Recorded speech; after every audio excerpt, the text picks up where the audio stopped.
Es ist hier ziemlich wenig von Saisonzielen oder Titeln gesprochen worden, im Grunde gar nicht. Ist das Programm oder dieses Jahr? Jeder Pressekonferenz vor der Saison sagt man will Titel gewinnen, man will wettbewerbsfähig sein, man will eine Mannschaft sehen, die kämpft und so weiter und so. Ja, das ist sicherlich ein Ziel und das wird es immer bei Bayern München geben, aber mein persönliches Ziel ist, diese Saison hoffentlich irgendwann diesen Audi Dome ausverkauft zu sehen. Das ist etwas, was verschiedene Bedeutungen hätte. Eine der Bedeutungen wäre, dass wir alle zusammen hier in München oder in Bayern oder im ganzen Land eine Situation dann vorfinden, wo sich das alles beruhigt hat, wo wir wieder zum normalen Leben zurückkehren. Ich glaube, wir sollten uns nicht verstecken davor, dass wir unbedingt diesen deutschen Meistertitel zurückholen wollen nach München. Das ist klar. Aber das ist etwas, was vielleicht in 10 Monaten aktuell ist. Was mich bei dieser Mannschaft besonders interessiert, und das habe ich schon mal gesagt, ist der Prozess.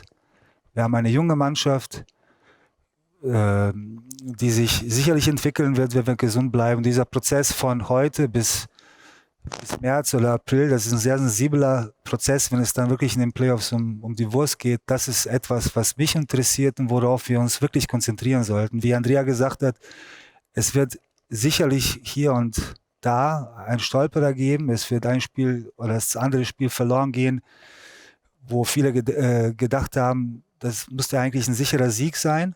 Das wird in diesem Prozess der Fall sein. Darauf müssen wir uns vorbereiten. Aber am Ende dieses Prozesses, wenn es um die Wurst geht, April, Mai, Juni, Juli, dann wollen wir zugreifen und uns den Titel holen. Wie stabil sehen Sie haben es gerade schon ein bisschen angedeutet, das Projekt, was Sie auch ja von Herrn Hoeneß übernommen haben? Gut, Corona stellt uns natürlich alle vor große Herausforderungen und ich kenne das auch von der Fußballseite, da ist es ja noch eine Dimension größer, aber auch hier im Basketball, wir haben keine Zuschauer, das ist auf der einen Seite natürlich von der Emotion her unheimlich schade, weil das Team ihre normale Anforderung nicht hat und das Team spielt ja auch für die Fans mit der Atmosphäre, das fehlt natürlich, aber es fehlt uns auch ein 7-stelliger Millionenbetrag, wenn wir keine Zuschauer in die Hallen kriegen. Und deswegen müssen wir mit dieser Situation umgehen. Wir arbeiten intensiv daran, dass wir wieder Zuschauer reinbringen. Das liegt allerdings nicht allein an uns und in unserer Hand, sondern es hängt von den Inzidenzzahlen hier in der Stadt München ab. Wir sind aber da in sehr engen und ich muss wirklich sagen, konstruktiven Austausch mit der Stadt.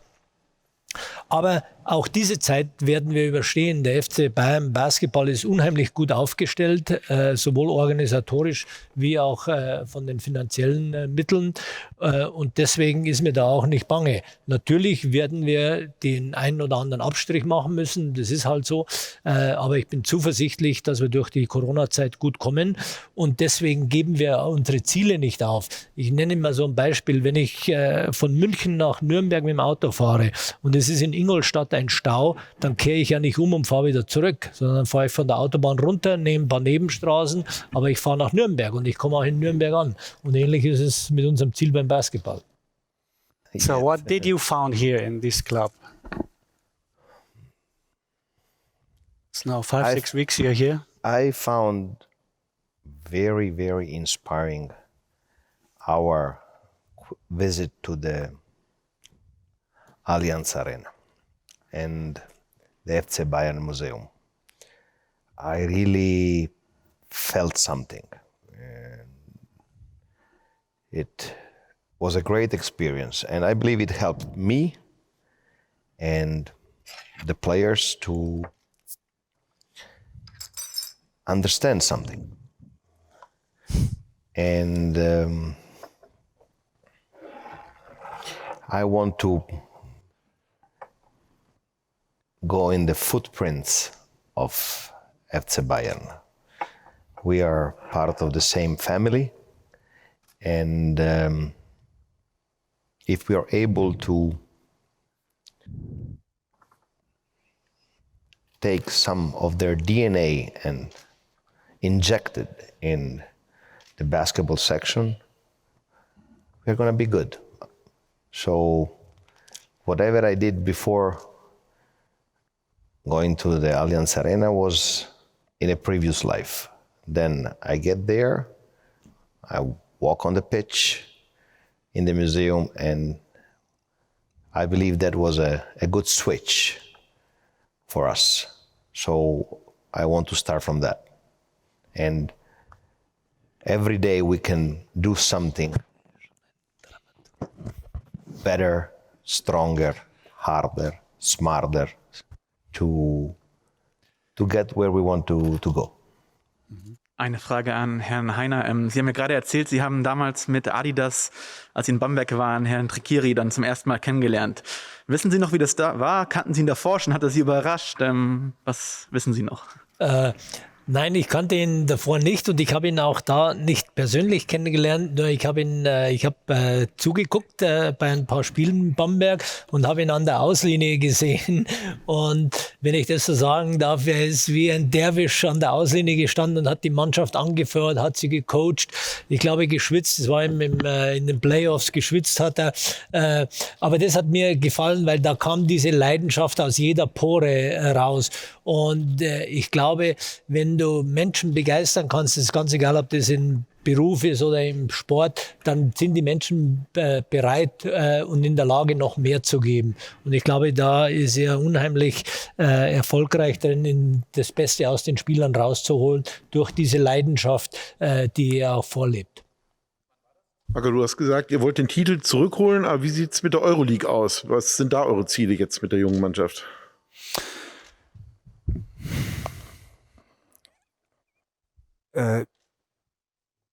Ich will unbedingt in diese Euroleague-Playoffs rein. Ne? Und das kann ich jetzt sagen, Euroleague-Playoffs sind das Ziel. Ist aber diese Saison meiner Meinung nach nicht realistisch, jetzt über Euroleague-Playoffs zu sprechen. Es wäre auch der Mannschaft und Andrea gegenüber unfair. Was fair wäre, ist zu sagen, und das ist meine absolute Meinung, ist zu sagen, pass auf, jedes Spiel, das wir spielen, wollen wir auf Sieg spielen. Wir wollen in jedem Spiel versuchen, wettbewerbsfähig zu sein. Und egal wie das Spiel läuft, wir wollen eine Mannschaft sehen, die bis zum Schluss kämpft. Wir werden Erfahrungen sammeln, wir werden einige Spiele verlieren, aber die Wahrscheinlichkeit, dass wir dann in jedem Spiel, das wir spielen, eine Chance haben zu gewinnen, ist groß. Sollten wir das in der Kontinuität schaffen, bei jedem Spiel wettbewerbsfähig zu sein, was natürlich schwierig ist, weil wir spielen zum Beispiel gegen eine Mannschaft am Freitag, die, ich will nicht sagen mitten in der Saison steht, aber schon ziemlich gut in Form ist, weil sie den italienischen Pokal gespielt hat, die schon Mitte Juli angefangen hat, sich vorzubereiten und unglaublich viel Geld ausgegeben hat. Ich finde, wenn man realistisch sein will, muss das Ziel sein in der Euroleague. Dass die Mannschaft in jedes Spiel reingeht mit dem Mindset, wir gehen da rein, um zu gewinnen, unsere Chance zu suchen, bis zum Schluss zu kämpfen und zu zeigen, dass wir nicht Kanonenfutter sind, sondern dass wir eine Mannschaft ist, gegen uns musst du erstmal gewinnen. Sollten wir das schaffen, kontinuierlich nochmal, dann kann man wahrscheinlich auch diese Saison ein paar Überraschungen von uns erwarten. Aber das muss sich entwickeln. Das ist eine Mannschaft, die wahrscheinlich, wenn sie so zusammenbleibt, wie sie jetzt ist, nächste Saison, von der man mehr erwarten kann, als das, was ich gerade gesagt habe. Aber diese Saison müssen wir Andrea und sein Team und die Spieler darin unterstützen, dass sie das Gefühl, dass wir alle helfen, dass jedes Spiel, das gespielt wird, wir bis zum Schluss spielen. Das war letztes Jahr nicht der Fall. Dieses Jahr ist das Ziel. Question to Andrea. The team chemistry is very important for you. How exactly have you worked on the team chemistry, especially after the last season? It's very important for everybody, not only for me. It's, the only way to be successful is to have the right chemistry, but not only on a basketball team, even with your wife or with your kids, you need to have a good chemistry. So we're building, we are working on it.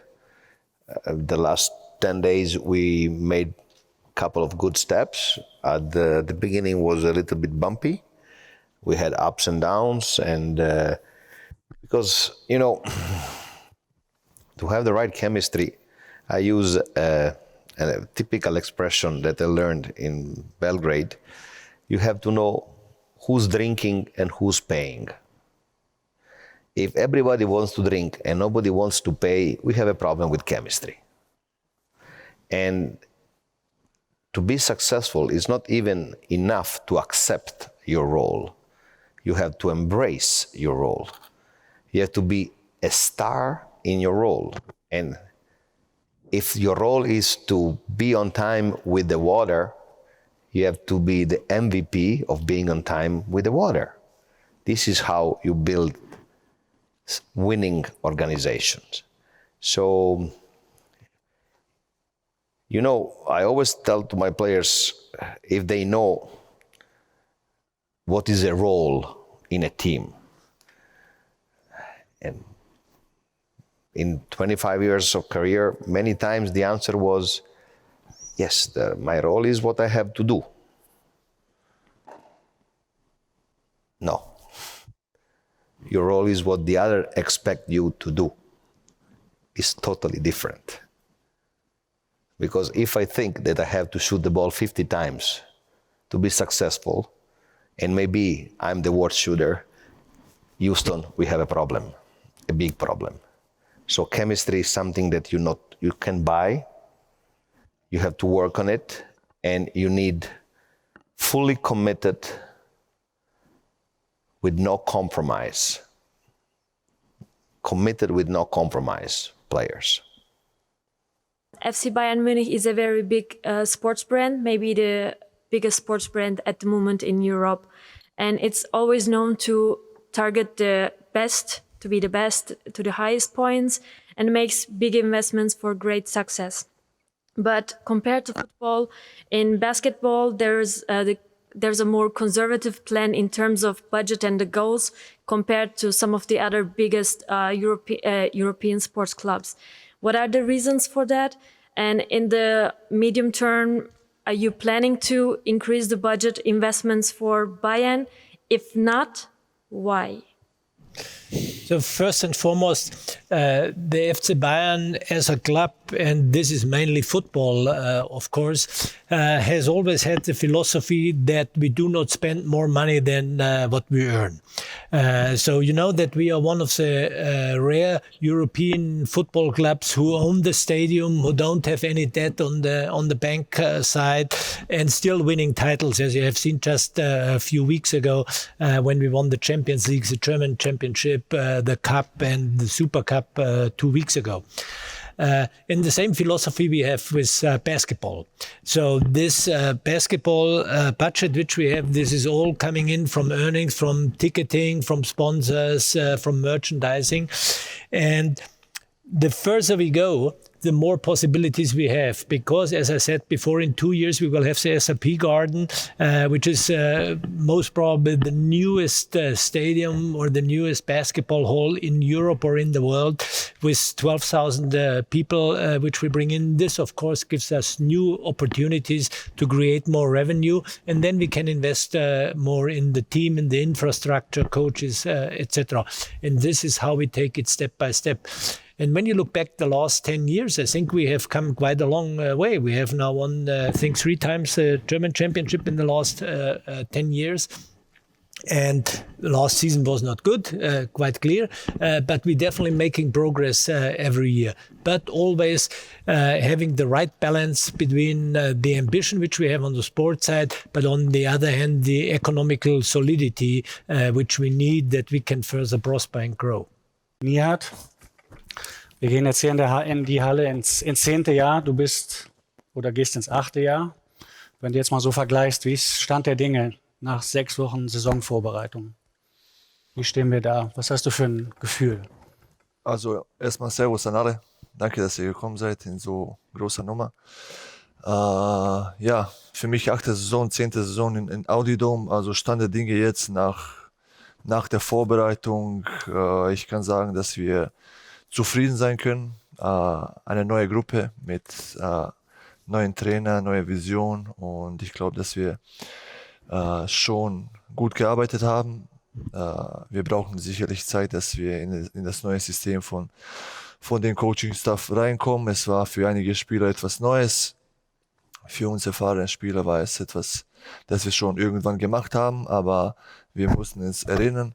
Und ich glaube, ehrlich gesagt, dass wir in der Saison sehen werden, wie die Mannschaft reagiert. Es werden sehr viele Spiele sein, aber ich glaube, für den Saisonauftakt sind wir einigermaßen auch bereit. Wir sind gesund, alle Spieler sind fit und wir können es kaum erwarten, dass die Saison jetzt anfängt.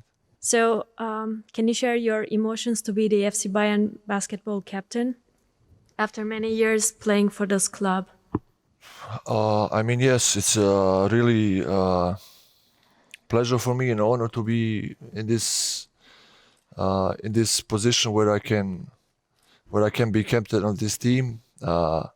Emotions, of course, I always talk about emotions to this club and to this city because I grew up in this city, and obviously, staying here 8 years says it all, and I play with a lot of passion for this club, and now to be captain of this club is something that makes me really proud. I want to continue. I still have a lot of ambitions. First of all, my mind changed. When I was younger, I wanted to reach individual goals. Now I want to reach more team goals.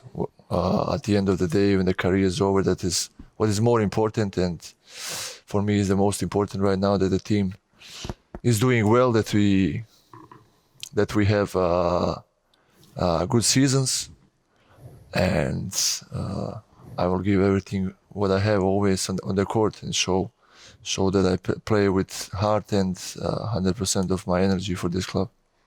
Du hast gesagt, du hoffst auf eine gute Saison. Wann wäre es für dich eine gute Saison gewesen? Also erstmals in dieser Situation, dass wir alle Spiele durchspielen. Das ist das Wichtigste für uns, dass es keine Unterbrechung gibt, dass es keine Komplikation gibt. Das ist für uns erstmal ein Gewinn für den ganzen Sport. Zweitens, wenn alles gut läuft, wissen wir, dass wir eine ganz gute Gruppe von Spielern haben, dass wir Qualität haben. Wenn wir jedes Spiel unsere Qualität rausbringen können und wenn wir hart trainieren, glaube ich auch, dass in einem normalen Weg auch die Erfolge mitkommen. Also wir haben uns keine Ziele gesetzt, auch Marko oder Daniele, wir haben überhaupt nicht über Titel gesprochen. Wir wissen, dass wir eine Mannschaft für diese Dinge auch haben. Aber wenn wir jeden Tag hart trainieren und jeden Tag alles geben, dann normalerweise werden wir auch im Finalspiel auch dabei sein. In der Euroleague ist es etwas anderes. Also wie wir alle wissen, in der Euroleague steht FC Bayern Basketball nicht in den besten Mannschaften in der Liga. Also wir sind in einer ganz anderen Position. Da müssen wir mehr rausbringen aus uns, denn es in manchen Spielen auch möglich ist. Speziell wenn wir in dieser Saison, wo wir auch kein Publikum haben bei uns, das Publikum für uns zu Hause war extrem wichtig. Wir können uns erinnern an ein paar Spiele, wo wir auch gewonnen haben wegen des Publikums, das uns in der letzten Viertel oder letzten Minuten gepusht hat. Wir werden alles geben, dass diese Saison besser läuft als die letzte Saison. Hoffentlich, dass alle Spieler da sind, dass wir keine Verletzungsprobleme haben. Und wie ich gesagt habe, wir haben eine ganz gute Gruppe von Spielern, talentierte Gruppe. Wenn wir jeden Tag alles geben im Training und wenn wir die Vision vom Trainer verfolgen, ich glaube auch, dass die Erfolge mitkommen. Traveling is a challenge. We were just discussing, Djedo and I, right before the press conference, stuff that we heard about other teams traveling, the discomfort that they have to go through, connecting in third countries and,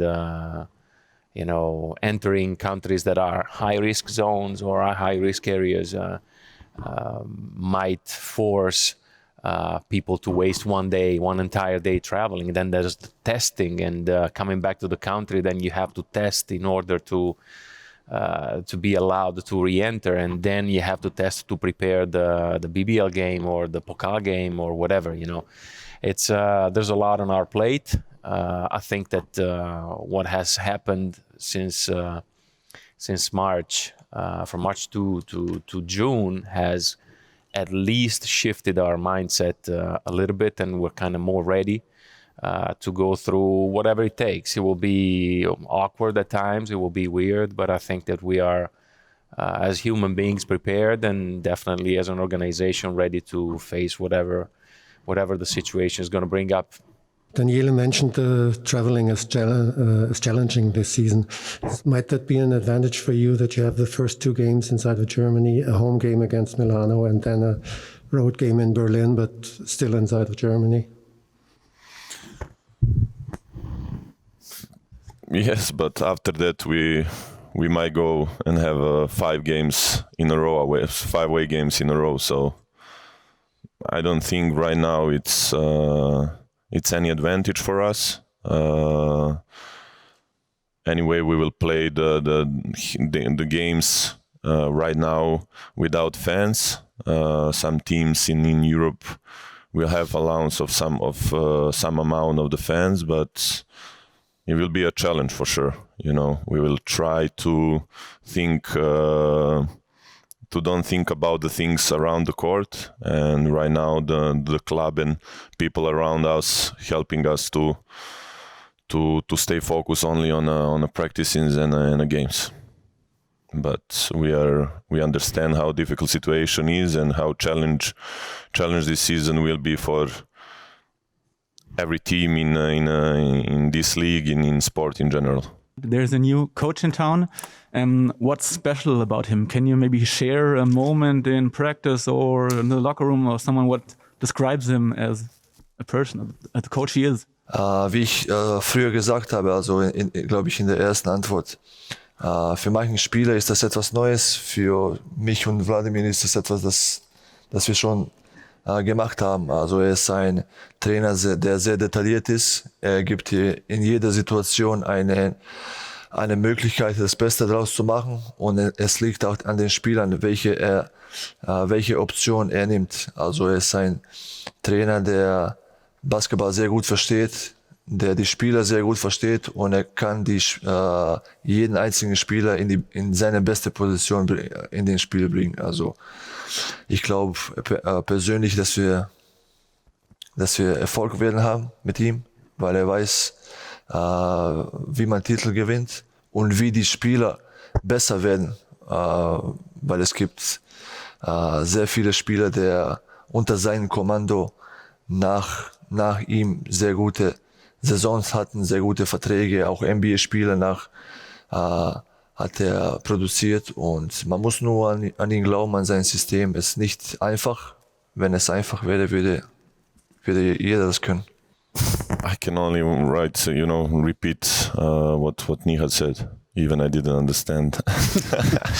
I'm kidding. Nothing. Andrea I think is really workaholic, charismatic, and like they said, married to the game, focus and ready to work hard every day. I think what is really important that he knows the league. In the past, he won this league. He had a chance to coach on the highest level, and he came really motivated to work here. So right now, I think we are on a good. We are going in a good direction, and like I will repeat one more time, it's the most important is to trust the process right now and follow the coach and follow the club and try to be better every day. Hier kannst du unseren Kanal abonnieren und hier geht's zum nächsten Video.